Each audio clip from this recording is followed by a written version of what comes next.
रिया digital recording studio Narkatiaganj. सैया जाले देवो घर हमर तोरो से लमन हम जाई बोलब हम सैया संगे लेके जो सैया जाले देवो घर हमर तोरो से लमन हम जाई बोलब हम सैया संगे लेके जो लइका से आन बोलब हम बोलता लइका से आन बोलब हम बोलता पावन सबके हमर कहवर बवाल करता पावन सबके हमर कहवर बवाल करता म्यूजिक पर निधराज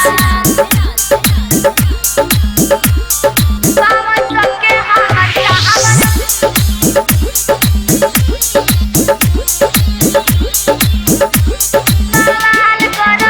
सैया से कोले रनी जाइब हम मेला देवनगरिया सैया जिले चली ना सैया से कोले रनी जाइब हम मेला देवनगरिया सैया जिले चली ना साथे कंवरिया बोलब हम बोलता साथे कंवरिया बोलब हम बोलता बावन सबके हमर कहवर बवाल करता बावन सबके हमर कहवर बवाल करता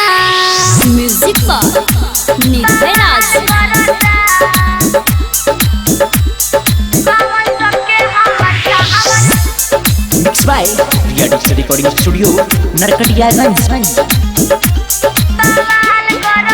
राइटर संसार सवारी माने नहीं बात मार्शल में राज संगे अंशु जाई बाबा धाम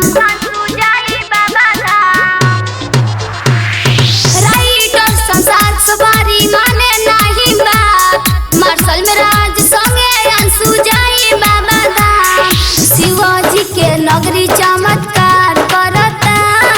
शिवाजी के नगरी चमत्कार करता बावन सबके हमर कहवर बवाल करता बावन सबके हमर कहवर बवाल करता रिया डिजिटल रिकॉर्डिंग स्टूडियो नरकटियागंज।